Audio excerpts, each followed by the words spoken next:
প্রিয় দর্শক, আপনাদের শুভেচ্ছা জানিয়ে হাতিল আজকের সংবাদপত্রের আজকের আয়োজনটি শুরু করছি। আমি মীর মাসরুর জামান। সংবাদপত্রের শিরোনামগুলোকে ঘিরে চলমান পরিস্থিতি নিয়ে আলোচনার নিয়মিত এই আয়োজনে আজ সম্মানিত অতিথি হয়ে আমাদের সঙ্গে রয়েছেন দৈনিক সমকালের উপদেষ্টা সম্পাদক জনাব আবু সাঈদ খান। আমরা স্বাগত জানাচ্ছি আপনাকে আমাদের মাঝে। ধন্যবাদ। তো যথারীতি সংবাদপত্রের শিরোনামগুলো দেখে আমরা আলোচনায় যাচ্ছি। দৈনিক ইত্তেফাক, তিস্তার পানি বন্টনে আন্তর্জাতিক আইন মানতে হবে, ডক্টর মোহাম্মদ ইউনূস। এ নিয়ে ভারতের সঙ্গে আলোচনা করবে সরকার, অনিষ্পন্ন থাকায় কোনো দেশেরই লাভ হচ্ছে না। বীরগঞ্জে পল্লী চিকিৎসকের ভুল চিকিৎসায় ছাত্রীর মৃত্যু। আমি এই স্বপ্নই দেখেছি এবং আমার আরও স্বপ্ন আছে, প্রথম ফুটবলার হিসেবে 900 গোল করার পর রোনালদো। মানব জমিন, ভারতের সশস্ত্র বাহিনীকে প্রস্তুত থাকতে বললেন রাজনাথ। পিস্তলের ভয় দেখিয়ে তারেক রহমানকে সাজা দিতে বলা হয়। শহীদের গল্প, বাবার মৃত্যুর পর সংসারের ভরসা ছিল শাকিল। সংসদ সচিবালয়ের উপসচিবের এত সম্পদ। আজকের পত্রিকা, বিপুর ছায়ায় দানব হারুন, তিতাস গ্যাসে ঘুষ দুর্নীতি। বাংলাদেশের পরিস্থিতি বিশ্লেষণ করুন প্রতিরক্ষা বাহিনীকে রাজনাথ। সীমান্তে বাংলাদেশি হত্যা নিষ্ঠুরতা, পিটিআইকে ডক্টর ইউনূস। কালবেলা, জাতিসংঘ অধিবেশনে প্রধান উপদেষ্টার 7 সফর সঙ্গী। আন্দোলনে গুলি ছোড়া অস্ত্রধারীরা অধরা। প্রতিদিনের বাংলাদেশ, অন্তর্বর্তী সরকার থাকবে কতদিন, কার স্বার্থে 4000 কোটি টাকার 8 রেল স্টেশন। দৈনিক করতোয়া, পিলখানা হত্যাকাণ্ড নিয়ে মুখ খুললেন Moeen U Ahmed. RAB move করতে দিলে এত প্রাণহানি হতো না। নিষেধাজ্ঞার আগেই দেশ ছাড়েন হাসান মাহমুদ। আলোকিত বাংলাদেশ, সারা দেশে যৌথ বাহিনীর অভিযানে আটক অর্ধশত। নিউ ইয়র্ক সফরে যে দৃষ্টান্ত স্থাপন করতে যাচ্ছেন ডক্টর ইউনূস। দৈনিক বাংলা, তিস্তার পানি বন্টন সমস্যার সমাধানে কাজ করবে সরকার। কুমিল্লার 14 গ্রামে বাস মাইক্রোবাস সংঘর্ষ, নিহত 4। শাহজাহান খান গ্রেপ্তারের পর 7 দিনের রিমান্ডে। শিরোনামগুলো দেখছিলাম দৈনিক সংবাদপত্রগুলোর।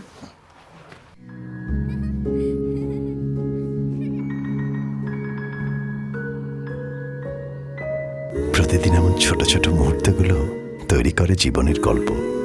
Hatil, live and relive. আজ বেশি গুরুত্ব পেয়েছে, আমরা দেখতে পাচ্ছি যে মাননীয় প্রধান উপদেষ্টা অধ্যাপক ডক্টর মোহাম্মদ ইউনূসের বক্তব্য, তিস্তার পানি বন্টনে আন্তর্জাতিক আইন মানতে হবে বলে তিনি বলেছেন এবং পাশাপাশি বলেছেন যে এই বিষয় নিয়ে ভারতের সঙ্গে সরকার কথা বলবে। এবং তিনি আরও যেটি বলেছেন আমরা শিরোনামে দেখেছি, অনিষ্পন্ন থাকায় ভারত এবং বাংলাদেশ কোনো পক্ষই আসলে লাভবান হচ্ছে না এবং জটিলতা থেকে যাচ্ছে।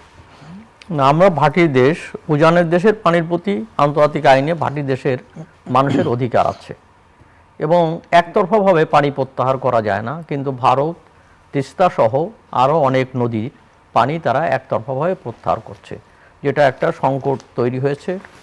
তো তিস্তার ব্যাপারটা একাধিকবার এটাকে চুক্তি অর্থাৎ আলোচনায় একটা সমঝোতায় উপনীত হয়েছিল, শুধু চুক্তি স্বাক্ষরে বাকি ছিল, কিন্তু শেষ পর্যন্ত সেটা এখন পর্যন্ত হয়নি। এখানে নরেন্দ্র মোদী এসেছিলেন এবং প্রতিশ্রুতিও দিয়েছিলেন, কিন্তু সেটা বাস্তবায়িত হয়নি। তো ডক্টর ইউনূস যথার্থই বলেছেন যে আন্তর্জাতিক আইন অনুযায়ী আমাদের এটা নিষ্পন্ন করতে হবে এবং এই ব্যাপারে ভারতের সাথে কথা বলা উচিত এবং এই কোনো বিলম্ব করা ঠিক না।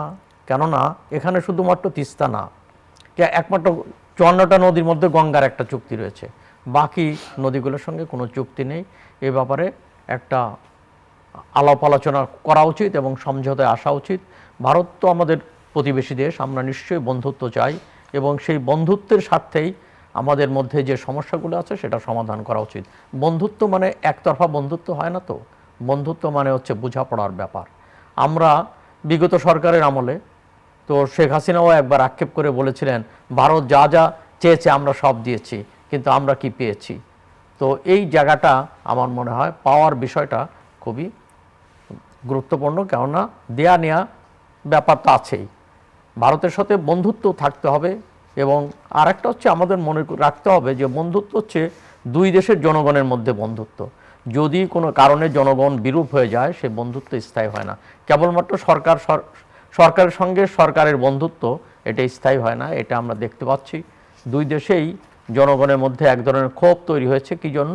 যেটা ডক্টর মোহাম্মদ ইউনূস যথার্থই বলেছেন, এই সমস্যার সমাধান না হওয়ার কারণেই কিন্তু এই ধরনের ক্ষোভ তৈরি হয়েছে। প্রতিদিন এমন ছোট ছোট মুহূর্তগুলো তৈরি করে জীবনের গল্প। Hatil, live and relive. এবং আমাদের মাননীয় প্রধান উপদেষ্টার যে বার্তাটি আমরা আলোচনা করলাম, সাম্প্রতিক বন্যার পর এই বিষয়টি নিয়ে আলোচনা সামনের দিকে আসে এবং অনেক রকম কথাবার্তা বলা হচ্ছে এবং বিশেষ করে কূটনৈতিক তৎপরতা এক্ষেত্রে বাড়ানোর সুপারিশ আমরা দেখে এসেছি আপনাদের মাধ্যমে। আপনি কূটনৈতিক তৎপরতা বাড়ানোর ক্ষেত্রে কোনো সুপারিশ যদি করেন? না, দুটোর দিকে আছে। একদিকে যেমন ধরেন কূটনৈতিক পর্যায়ে আলাপ আলোচনা করার দরকার এবং সঙ্গে সঙ্গে জনগণের আলাপ আলোচনা দরকার, বিভিন্ন লেনদেনের দরকার। কিন্তু আমরা দেখেছি যে কেবলমাত্র সরকারের সঙ্গে সরকারের তখন সম্পর্কটা ছিল। বিগত সরকারের আমলে কেবলমাত্র সরকার অর্থাৎ আওয়ামী লীগ সরকারের সঙ্গে সম্পর্কটা রাষ্ট্রিক সম্পর্কে পরিণত হয়নি, যে কারণে সংকট রয়ে গেছে। বাংলাদেশের সরকার পরিবর্তনের মধ্য দিয়ে ভারতের সঙ্গে কেন সম্পর্কের অবনতি ঘটবে? ঘটার কোনো কারণ ছিল না। কারণ এই একটাই যে সরকার এর সঙ্গে তারা সম্পর্কটা সীমায়িত ছিল, জনগণের সঙ্গে সম্পর্ক গড়ে তোলার কোনো উদ্যোগ গ্রহণ করা হয়নি। এটা আমাদের থেকেও হয়নি, ভারতের থেকেও হয়নি। তো আমার মনে হয় যে সম্পর্কটা হতে হবে জনগণের সঙ্গে জনগণের, রাষ্ট্রের সঙ্গে রাষ্ট্রের, কেবল নির্দিষ্ট ব্যক্তি এবং দলের সঙ্গে নয়। আমরা সীমান্ত হত্যা নিয়েও তার বার্তায় উল্লেখ করতে দেখেছি যে বিষয়টি পিটিআর সঙ্গে তিনি সাক্ষাৎকারে বলেছেন, পিটিআর সঙ্গে সাক্ষাৎ খুবই দুর্ভাগ্যজনক। আমরা ফেলানির গল্প জানি যে ফেলানিকে কিভাবে তারে ঝুলেছিল। এটা আর এক ঘটনা, স্বর্ণা দাসের ঘটনা, স্বর্ণা দাসী সম্ভবত। এই স্বর্ণার ঘটনায় একই রকম ঘটনা, যে একটা কিশোরী এবং তেও চিৎকার করে বলেছিল যে আমাকে মেরো না, কিন্তু তাকে গুলি করে হত্যা করা হয়েছে। একজন কিশোরীকে তো গুলি করার ইচ্ছিল না। আজকের আধুনিক ঠিক আছে, যদি সীমান্ত অবৈধ পথে পার হওয়ার চেষ্টা করে তাকে গ্রেপ্তার করা যেতে পারত, গ্রেপ্তার করে বাংলাদেশের কাছে সোপর্দ করা যেতে পারত। কিন্তু একজন কিশোরীকে এইভাবে নির্মমভাবে হত্যা করার মধ্য দিয়ে তো সেটা দুই দেশের সম্পর্কেরই টানাপোড়েন তৈরি হয়েছে। একের পর এক সীমান্তে মানুষ মারা যাচ্ছে। পৃথিবীর আর কোনো সীমান্তে বোধহয় এই ধরনের মানুষ হত্যা হয় না। এই ধরনের শিশু, নারী, বিভিন্ন হত্যা ঘটনা খুব কম। এমনকি পাকিস্তানের সঙ্গে ভারতের সম্পর্ক বৈরী সম্পর্ক, তো তারপরেও সেখানে কিন্তু এটা হচ্ছে না, সেখানে এই ধরনের হত্যাকাণ্ডের কথা আমরা শুনি না। কিন্তু বাংলাদেশের সঙ্গে এই ঘটনা ঘটছে একের পর এক। এবং সেখানে বলা হচ্ছে বারবার যখন আলোচনা হয় তখন বলা হয় এটা কমিয়ে আনা হবে, এ ব্যাপারে সর্বাত্মক সহিষ্ণুতা দেখানো হবে, কিন্তু বাস্তবে সেটা হচ্ছে না। আপনি বলছিলেন যে সীমান্ত অবৈধভাবে পার হলে গ্রেপ্তার করা যায়, কিন্তু সীমান্তে গুলি বন্ধ করার কথা উল্লেখ করছিলেন। আমরা শিরোনাম দেখতে পাচ্ছি আমাদের সামনে, একটি রয়েছে ভারতে 18 বাংলাদেশি গ্রেপ্তার, যারা বেআইনিভাবে অনুপ্রবেশের দায়ে গ্রেপ্তার করা হয়েছে এবং তাদের আশ্রয় দেওয়ার কারণে 7 ভারতীয়কেও গ্রেপ্তার করা হয়েছে। হ্যাঁ, সেটা হতেই পারে। সেটা যদি সীমান্ত যদি কেউ বাংলাদেশে অবৈধভাবে প্রবেশ করে, বাংলাদেশের যেমন অধিকার রয়েছে তাকে গ্রেপ্তার করার, ভারত থেকে যদি কেউ বাংলাদেশে এবং বাংলাদেশ থেকে যদি ওপারে যাওয়ার চেষ্টা করে তাকে ভারতীয় বাহিনী গ্রেপ্তার করতে পারে এবং আলাপ আলোচনার মাধ্যমে সেটা প্রত্যাবর্তনও হতে পারে। কিন্তু জোর করে গুলি ছাড়ার যে রেওয়াজ, এটা বন্ধ হওয়া উচিত। বন্ধ হওয়া উচিত কথাটি আমরা সবসময় আলোচনা করে আসি, কিন্তু আমরা দেখি যে এরকম ঘটনা ঘটে থাকে। এই নিয়ে আন্তর্জাতিক মহলের প্রতি যদি আপনি বলেন বা জাতিসংঘের দৃষ্টি আকর্ষণ, আমরা দেখি যে মানবাধিকার নিয়ে তাদের তৎপরতা রয়েছে, দেশে দেশে তারা এই বিষয়গুলো নিয়ে কথা বলেন। এই ক্ষেত্রে তাদের ভূমিকা কেমন হওয়া উচিত আপনি মনে করেন? না, সেটা তো পৃথিবীর এটা তো বহু জায়গায় সমালোচিত হচ্ছে। বিভিন্ন পত্রপত্রিকা আমরা বলেছি, এগুলা বিভিন্ন পত্রপত্রিকা, মানবাধিকার সংগঠনের পক্ষ থেকেও প্রতিবাদ জানানো হচ্ছে, কিন্তু ভারত সেটাকে তোয়াক্কা করছে না। তো এই জায়গা থেকে যেটা দরকার সেটা হলো ভারতকে এটা আমলে নিতে হবে এবং দুই দেশের বন্ধুত্বের স্বার্থেই, দুই দেশের জনগণের মধ্যে সম্পর্ক উন্নয়নের স্বার্থেই এটা বন্ধ করতে হবে। এবং এই ধরনের ঘটনার মধ্য দিয়ে দুই দেশের সঙ্গে বিরোধ বাড়ছে, সেটা বাংলাদেশের ভারত কারো জন্য সেটা মঙ্গল বয়ে আনছে না। এবং দুই দেশের মধ্যে স্বাভাবিক কারণেই সম্পর্ক দরকার। আমাদের ভাষা, সংস্কৃতি, অর্থনৈতিক লেনদেন, নানামুখী সম্পর্কে আমরা সম্পৃক্ত। তবে সেই দুই দেশের সঙ্গে দূরত্ব বাড়লে দুই দেশই ক্ষতিগ্রস্ত হয়। ভারতের প্রতিরক্ষা মন্ত্রী রাজনাথ সিং এর বিষয়টি সংবাদ শিরোনাম আপনি লক্ষ্য করেছেন নিশ্চয়ই, একাধিক সংবাদপত্রে রয়েছে। তিনি ভারতের সশস্ত্র বাহিনীকে প্রস্তুত থাকতে বলেছেন এবং আমরা এই একই বিষয়ে আরেকটি সংবাদ শিরোনাম একটু অন্য ভাষায় দেখেছি। একই যে বলেছেন বাংলাদেশ পরিস্থিতির দিকে নজর রাখতে বলেছেন, পরিস্থিতি বিশ্লেষণ করতে বলেছেন। তিনি ফিলিস্তিন, ইসরায়েল, ইউক্রেন, রাশিয়া পরিস্থিতির মতো এরকমভাবেই বিশ্লেষণ করতে বলেছেন বাংলাদেশের সাম্প্রতিক পরিস্থিতি। এই বক্তব্য উস্কানিমূলক। আমরা এই বক্তব্য উস্কানিমূলক বলেও আরেকটি শিরোনাম আমাদের সামনে রয়েছে, আমরা দেখতে পাচ্ছি। এটা রুহুল কবির রিজভী বলেছেন। সেটা বলেছেন, কিন্তু আসলে তো উস্কানিমূলক। কেননা সেনাবাহিনীকে প্রস্তুত থাকার মতো কোনো ঘটনা ঘটেনি। হ্যাঁ, বাংলাদেশের সরকারের পরিবর্তন হয়েছে, তো বাংলাদেশে কি শেখ হাসিনার সঙ্গে ভারতের সম্পর্ক ছিল, না সম্পর্কটা বাংলাদেশের রাষ্ট্রের সঙ্গে? এখানে সরকার যারা আসবেন তাদের সঙ্গেই সম্পর্ক স্থাপন করতে হবে। এখানে সরকার কে হবে, কে প্রধানমন্ত্রী হবে, কে দেশ চালাবেন, কার হাতে ক্ষমতা যাবে, সেইটা নিরূপণের দায়িত্ব কিন্তু ভারতের নয়, কিংবা যুক্তরাষ্ট্র কোনো দেশেরই নয়। সেটা বাংলাদেশের মানুষই ঠিক করবে যে ক্ষমতায় কে বসবে, কোন পদ্ধতিতে বাংলাদেশ চলবে, বাংলাদেশে কোন সরকারকে তারা ক্ষমতায় আনবে, কার বিরুদ্ধে আন্দোলন করবে, সমস্ত এখতিয়ার বাংলাদেশের মানুষের রয়েছে। বাংলাদেশের মানুষই স্বাধীন, সার্বভৌম। সারা দেশে যৌথ বাহিনীর অভিযানে আটক অর্ধশত। যৌথ বাহিনীর অভিযানটা খুবই জরুরি ছিল, কেননা আমরা গত আন্দোলনের সময় আমরা দেখেছি, অভ্যুত্থানের সময় আমরা দেখেছি যে অনেক বেসামরিক ব্যক্তির হাতে অস্ত্র, এবং সেগুলো পত্রপত্রিকায় সেগুলো ছাপা হয়েছে, এবং অনেক বৈধ লাইসেন্স বা অস্ত্র অনেকে জমা দেন নেই। যে জমা দেওয়ার নির্দিষ্ট সময়, তো আমি এক্সাক্ট নাম্বারটা বলতে পারছি না, একটা উল্লেখযোগ্য সংখ্যক ব্যক্তি তার অস্ত্র জমা দেয়নি, এবং এই অস্ত্র ব্যবহৃত হয়েছে, আন্দোলন দমনে ব্যবহৃত হয়েছে, অবৈধ অস্ত্র ব্যবহৃত হয়েছে। তো এই সবের কারণে অভিযানটাকে আরও জোরদার করা উচিত। বেআইনি অস্ত্র, দেশের শান্তি শৃঙ্খলা প্রশ্নেই বেআইনি অস্ত্রগুলোকে সংগ্রহ করতে হবে, এবং এই অস্ত্রমুক্তি যদি করা না যায়, বেআইনি অস্ত্র যদি এরকম ছড়িয়ে ছিটিয়ে থাকে, কিংবা আইনি অস্ত্র অর্থাৎ লাইসেন্স করা অস্ত্র যদি জমা না দেওয়া হয়, দুটি অপরাধ। এবং লাইসেন্স করা অস্ত্র দিয়ে যা খুশি তাই করা যায় না, কিন্তু আমরা দেখেছি এইসব অস্ত্র বিভিন্ন সময় সেটা ব্যবহৃত হয়েছে। একটি শিরোনাম আমাদের সামনে আমরা দেখতে পাচ্ছি, আপনি যেমন যৌথ বাহিনীর অভিযান এবং অস্ত্র উদ্ধার এবং ধরা, এই কথাগুলো আমরা সেখানে রয়েছে। কিন্তু আরেকটি শিরোনামের পাশাপাশি একই ধরনের, আন্দোলনে গুলি ছড়া অস্ত্রধারীরা অধরা, গণ অভ্যুত্থানকে ঘিরে শিরোনাম। সেটা খুবই দুঃখজনক। আমার মনে হয় এটা ধরার দরকার। তবে একটা ব্যাপার হচ্ছে যে এই সরকার তার দায়িত্ব গ্রহণের পরপরই আমরা দেখলাম পুলিশের মধ্যে সমস্যা তৈরি হয়েছে। পুলিশ বাহিনী এখনও পুনর্গঠিত হয় না, এই সচিবালয় সমস্যা রয়েছে, নানামুখী সমস্যা। এর ভিতরে আনসাররা, ভিডিপি, সেখানে এক ধরনের তারা রাস্তায় নেমে এসেছে, সেগুলো সামাল দিতে হয়েছে।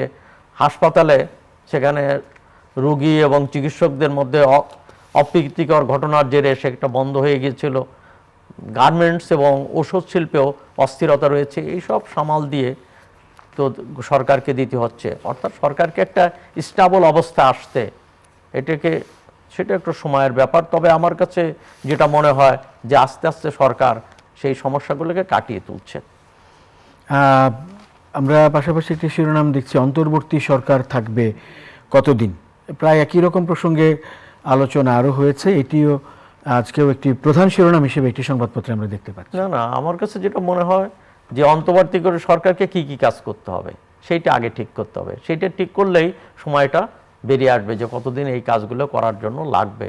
অতএব অন্তর্বর্তী, যেমন মানুষের আকাঙ্ক্ষা, তো অন্তর্বর্তীকালীন সরকারের কাছে আকাশ ছোঁয়া অনেক কিছু চাইছে মানুষ, যেমন রাষ্ট্রের সংস্কার, সেখানে নির্বাচন কমিশনের সংস্কার, বিভিন্ন জায়গা যে সরকারের রেখে যাওয়া 17 বছরে রেখে যাওয়া জঞ্জাল সেটা সাফ করার কথা দাবি উঠেছে। বিভিন্ন শিক্ষা অঙ্গনে সমস্যা আছে, সেটার সমাধান দরকার। স্বাস্থ্য খাতে সমস্যা আছে, সেটারও সমাধান দরকার। তো কতটা সরকার করবে সেইগুলো আগে ঠিক করতে হবে। এবং আমার কাছে মনে হয় রাজনৈতিক দল, নাগরিক সমাজ সবার সঙ্গে আলাপ করে এটা ঠিক করতে হবে, একটা এই ব্যাপারে একটা চূড়ান্ত পরিকল্পনা নিতে হবে, যে সেটার ভিত্তিতেই তখনই নিরূপণ করা সম্ভব হবে যে এই সরকার কতদিন থাকতে হবে, কতদিন থাকা উচিত, কিন্তু আগাম এটা বলা সম্ভব না। এখানে উপশিরোনাম হিসেবে আমরা দেখতে পাচ্ছি যে বিএনপি জামায়াত যৌক্তিক সময় দেওয়ার কথা বলেছে, আবার অন্যান্য রাজনৈতিক দল বলেছে যে আগে সংস্কার পরে নির্বাচন। আপনি একটু আগে যে কথাগুলো বলছিলেন দুটোর সাথে বোধহয় কন্ট্রাডিক্ট করে না। সেটার জন্য যৌক্তিক সময় দিলে, অর্থাৎ সংস্কারটা করে, এবং সংস্কারের ব্যাপারে বোধহয় কেউ আপত্তি করছে না, তবে সংস্কারটা কতটুকু করবে সেটা নিয়ে একটা প্রশ্ন হতে পারে, কারণ সংস্কার তো একটা ব্যাপক বিষয়, অর্থাৎ এখানে কতটুকু এটা করতে হবে। আর একটা হচ্ছে যে কিছু সংস্কার তো হওয়াই উচিত, কেননা আমরা তো দেখি রাজনৈতিক নেতৃত্ব যখন ক্ষমতায় আসে সংস্কার করে না। যেমন 3 জোটের রূপরেখা, 90-এর গণ অভ্যুত্থানের পর 3 জোটের রূপরেখা তৈরি হয়েছিল, তখন বিএনপি এবং আওয়ামী লীগ উভয় দলই দেশ শাসন করেছে, কিন্তু 3 জোটের রূপরেখা এটা হিমাগারে চলে গেছে। তো তখন যদি 3 জোটের রূপরেখা যদি বাস্তবায়িত হতো, তাহলে এই ধরনের সমস্যা এতটা ঘনীভূত হতো না। আমরা কার স্বার্থে 4000 কোটি টাকার রেল স্টেশন, এরকম একটি শিরোনাম দেখছিলাম, যে শিরোনামটি আর্থিক অনিয়মের ইঙ্গিত করে। আমরা যদি সেটি নিয়ে আলোচনা না, এটা আমরা দেখেছি, এটা শুধু রেল স্টেশন না, রাস্তা সব কিছুই, অর্থাৎ যারাই দায়িত্ব হয় প্রাপ্ত হন তখনই কিছু অপ্রয়োজনীয় রাস্তা, অপ্রয়োজনীয় কালভার্ট এবং অপ্রয়োজনীয় রেল স্টেশন তৈরি করা হয়, এবং কিছু প্রজেক্ট নেওয়া হয় যে প্রজেক্টের কোনো সঙ্গে জনকল্যাণের কোনো ব্যাপার নাই। তো এই ধরনের লোক দেখানো কিংবা টাকা কামানো প্রজেক্ট, টাকা কামানোর জন্য কিছু প্রজেক্ট নেওয়া হয়। তো এই প্রজেক্টগুলো তো আমার মনে হয় এগুলোকে একটু রিভিউ করা দরকার এবং কারা কেন করেছে এটাও কিন্তু অপরাধ, এটা দুর্নীতি, যে অপ্রয়োজনীয় বিভিন্ন রকম রাস্তা তৈরি হয়েছে, স্টেশন তৈরি হয়েছে এবং বিভিন্ন বড় বড় ব্রিজ তৈরি করা হয়েছে যেগুলোর প্রয়োজন নেই। তো সেইগুলোকে আমার মনে হয় এটাকে ফাইন্ড আউট করা দরকার, এবং জনগণের অর্থ নিয়ে এই ধরনের সিনেমিনি খেলা কিংবা যথেচ্ছ যাচ্ছে তাই যা খুশি ব্যয় করার অধিকার কারণ নেই। প্রকল্প গ্রহণ করা, প্রকল্প বাস্তবায়ন করা, আবার বাস্তবায়নে ধীরগতি, এরকম নানান সংবাদ আমরা দেখি, মানে এর মধ্যে এই সংবাদগুলোর ভিতরেও রয়েছে। একটু আগে আপনি সংস্কারের কথা বলছিলেন, সেই ক্ষেত্রে এই যে প্রকল্প গ্রহণ, বাস্তবায়ন এবং বাস্তবায়নের গতি, এইটি নিয়ে যদি আপনি একটু কথা বলেন। আমরা দেখেছি যে এই ব্যাপারেও একটা নিয়ম নীতির মধ্যে আসা দরকার, এবং সব কিছুই দেশের মালিক জনগণ, কিন্তু আমরা দেখি প্রকল্প গ্রহণ করে সেটা জনগণের কোনো সম্পর্ক নেই। ধরুন যে একটা সুদূর পঞ্চগড়ে একটা প্রকল্প নেওয়া হচ্ছে, সেটা সচিবালয়ে বসে, ওখানে জানো না, এখানে বসে প্রকল্প পাস হচ্ছে এবং জনগণের সঙ্গে কথা বলা হয় না, কেননা জনগণের তো দীর্ঘদিনের ধরুন এখানে ব্রিজটা করলে সেই কতটুকু ব্রিজ করা দরকার কি না জনগণের কাছে যেতে হবে, তাদেরকে আলাপ করতে হবে, অর্থাৎ কাজের সঙ্গে জনগণের সম্পৃক্তিটা দরকার। লোকায়ত জীবনের অভিজ্ঞতা এটা কিন্তু গুরুত্বপূর্ণ, তাদের উপলব্ধিটা গুরুত্বপূর্ণ, কিন্তু আমরা শুধুমাত্র এই প্রকল্প গ্রহণ করার ক্ষেত্রে বিদেশি এক্সপার্টদেরকে নিয়ে আসা হয় এবং ঢাকা বসে, রাজধানীতে বসে এটা তৈরি করা হয়, কিন্তু জনগণের যে অভিজ্ঞতা সেটাকে কখনো মূল্যায়ন করা হয় না, জনগণের কাছে যাওয়া হয় না। তো জনগণের এই অভিজ্ঞতা আলোকেই আমাদের বিভিন্ন প্রকল্প গ্রহণ করতে হবে। প্রকল্প চাহিদা ভিত্তিক হওয়ার কথা আপনি যেমন বলছেন, তেমনি আমরা আরেকটি সুপারিশ আমরা সবসময়ই দেখি, সেটি হচ্ছে যে প্রকল্পটি কতটা পরিবেশ বান্ধব, অর্থাৎ কতটা স্থায়িত্বশীলতা বা টেকসই হওয়ার দিকে ইঙ্গিত করে। আপনি যদি কথা না, সেইটা তো নিশ্চয়ই, কেন এইটা তো পরিবেশের সঙ্গে খাপ খেয়ে, অর্থাৎ যে আপনিও কাঠামো গড়ে তুলবেন কিন্তু পরিবেশকে সঙ্গে সহনীয় কাঠামো গড়ে তুলবেন। এমন কাঠামো গড়ে তোলা উচিত নয় যে কাঠামোর কারণে পরিবেশের দূষণ হচ্ছে কিংবা পরিবেশের জন্য হুমকি হয়ে দাঁড়িয়েছে। তো এগুলো আমাদেরকে ভাবতে হবে, পরিবেশের সঙ্গে খাপ খেয়েই আমাদেরকে চলতে হবে। আমরা এমন কোনো সিদ্ধান্ত গ্রহণ করতে পারি না, এমন কোনো পরিকল্পনা গ্রহণ করতে পারি না যা পরিবেশ বৈরী। অতএব আজকের পৃথিবীতে উন্নয়নের সবচেয়ে বড় শর্তটা হচ্ছে পরিবেশের সঙ্গে সঙ্গতিপূর্ণ উন্নয়ন, মানে পরিবেশকে ধ্বংস করে উন্নয়ন নয়, পরিবেশের সঙ্গে সঙ্গতি রেখেই উন্নয়নটা করতে হবে। একটি সংবাদপত্রের প্রধান শিরোনাম, পিস্তলের ভয় দেখিয়ে তারেক রহমানকে সাজা দিতে বলা হয়। জানি না সেটা যদি হয়ে থাকে তো তার চেয়ে আর দুর্ভাগ্যজনক আর কি হতে পারে, যে পিস্তলের ভয় দেখিয়ে যদি জাজকে বলা হয় সাজা দেওয়ার জন্য। তো আমার মনে হয় এগুলোকে ফাইন্ড আউট করা উচিত, খতিয়ে দেখা উচিত। এই ধরনের ঘটনা ঘটে থাকলে সেটা খুবই দুর্ভাগ্যজনক এবং সেটাকে খতিয়ে দেখা দরকার। এবং বিচার বিভাগের উপর এই হস্তক্ষেপ, এই ধরনের হস্তক্ষেপের কথা আমরা জানি, কিন্তু পিস্তল দেখিয়ে সাজা দেওয়ার মতো যদি ঘটনা ঘটে সেটা আমার মনে হয় খতিয়ে দেখা উচিত। এটা যেহেতু অভিযোগ এসছে, একটা পত্রিকা সংবাদ প্রধান শিরোনাম করেছে, অতএব এটা খতিয়ে দেখা দরকার। এ ব্যাপারে জরুরি ভিত্তিতেই বিষয়টা খতিয়ে দেখা উচিত বলে আমি মনে করি। সংসদ সচিবালয়ের উপসচিবের এত সম্পদ, একই সংবাদপত্রের আরেকটি, এটি প্রায় দ্বিতীয় প্রধান শিরোনাম হিসেবে এসেছে এখানে। এখন যদি প্রধানমন্ত্রী পিয়নের, যদি সাবেক প্রধানমন্ত্রী পিয়নের যদি 400 কোটি টাকা থাকে, 400 না 200 আমার খেয়াল নেই, যদি এইটা থাকে তো সচিবদেরও তো ছিল। তো এইভাবে এটা তো দেশটা তো একটা লুটেরা শ্রেণী তৈরি হয়েছে এবং এখানে রাজনীতিবিদ, আমলা, ব্যবসায়ী, অসৎ ব্যবসায়ী, তাদের মধ্যে একটা নেক্সাস গড়ে উঠেছে এবং সবাই মিলে লুটে পেটে খেয়েছে এবং সব কিছুই জনগণের কাছে কোনো সম্পদ এটা পৌঁছেনি। জনগণ তার অধিকার বঞ্চিত হয়েছে, সম্পদের মালিক কিছু লোক হয়েছে এবং সেই সম্পদ দেশেও নেই। সম্পদের যারা এই লুটপাট করেছে সম্পদের সিংহভাগই বিদেশে পাঠানো হয়েছে। সেখানে মালয়েশিয়াতে সেকেন্ড হোম হয়েছে, কানাডায় বেগমপাড়া হয়েছে, বিভিন্ন পৃথিবীর বিভিন্ন জায়গায় বাংলাদেশের হয়েছে। এবং এস আলম যা নাকি বাংলাদেশের নাগরিকত্ব ত্যাগ করে বিদেশি নাগরিক হয়েছিলেন, এই লুটপাট করার পরে যাতে তাকে বাংলাদেশের বিচারের আওতায় না আসতে পারে, এই জন্য এমন একটা হয়েছে। কিন্তু এটা কোনো বিষয় না, বাংলাদেশে ব্যবসা করেছেন, বাংলাদেশের থেকে লুটপাট করলে সে যে দেশের নাগরিক হোক, বাংলাদেশের অধিকার রয়েছে তার বিচার করার। আমরা অন্তর্বর্তীকালীন সরকার ক্ষমতা নেওয়ার পর থেকে, দায়িত্ব নেওয়ার পর থেকেই আমরা আলোচনায় অত্যন্ত গুরুত্বের সঙ্গেই সবসময় সামনের দিকে থাকতে দেখেছি বড় বড় দুর্নীতিবাজ যারা, বিশেষ করে অর্থ পাচারের সঙ্গে যারা জড়িত, বলা হচ্ছে লুটপাট, বিশেষ করে আর্থিক খাতের দুর্নীতির, বড় দুর্নীতির সঙ্গে যারা জড়িত, তাদের ব্যাপারে ব্যবস্থা নেওয়ার জন্য বা ব্যবস্থা নেওয়ার প্রসঙ্গটি, এই ক্ষেত্রে আপনি অগ্রগতি কতখানি দেখছেন এবং আপনার সুপারিশ কি? না, এটা সময় লাগবে, কেন আমি তো এই সরকারকে তো এটা সেটেল হতে হবে। তবে সরকারের পরিকল্পনা রয়েছে এবং আমার মনে হয় এই ব্যাপারে তো উদ্যোগ গ্রহণ করা দরকার, একটা কমিশনও করা দরকার যে এই যে লুটপাটটা কিভাবে হলো, যেমন করা হচ্ছে বলে আমরা দেখেছি, এই ধরনের একটা কমিশনের মাধ্যমে এটা করার দরকার। হ্যাঁ, এটা খুবই একটা ভালো উদ্যোগ যে ডক্টর দেবপ্রিয়কে দিয়ে একটা শ্বেতপত্র করার জন্য। এর সঙ্গে আমাদের অর্থনীতিবিদরা এবং অনেকেই খুব এক্সপার্টরা যুক্ত হয়েছেন। এটা করলে আমরা একটা ধারণা পাবো যে আসলে কি ঘটেছে, লুটপাটটা কোন লেভেলে কিভাবে হয়েছে, এবং সেই ধারণাটা দরকার এবং জনগণকে জানাতে হবে। কেন দেশের সম্পদ কিভাবে লুটপাট হয়েছে, কারা লুটপাট করেছে, বিচারের আওতায় আনতে হবে, তার আগে জনগণকে জানাতে হবে।